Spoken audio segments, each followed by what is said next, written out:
Kamusta mga kaibigan? Ngayon ay tatalakayin natin ang mainit na issue tungkol sa MRC Typhoon Missile System na nasa Hilagang Luzon at ang matapang na pahayag ni General Eduardo Año. Ayon kay General Año, walang planong i-pull out yan.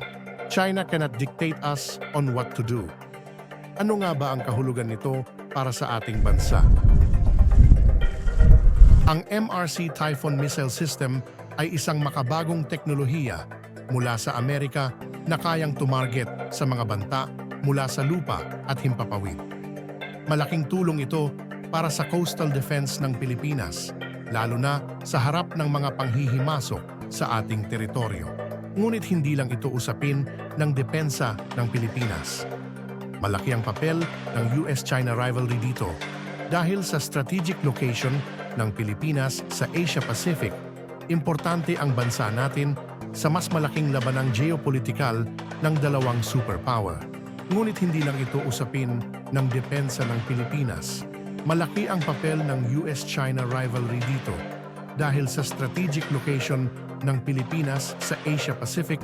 Importante ang bansa natin sa mas malaking labanang geopolitikal ng dalawang superpower.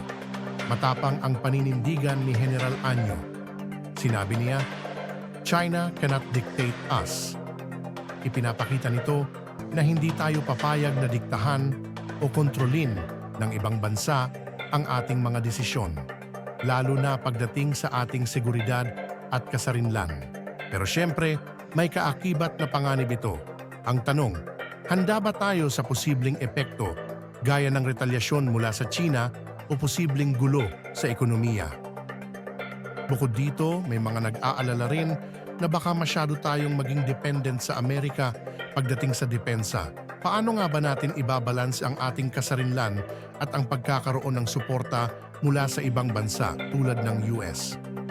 Sa kabuuan, ipinapakita ng Pilipinas na tayo ang may kontrol sa ating kapalaran at seguridad. Sa harap ng banta mula sa China, pinipili nating tumindig para sa ating kasarinlan at proteksyon. Sino nga ba ang tunay na nagdidikta, Pilipinas o China?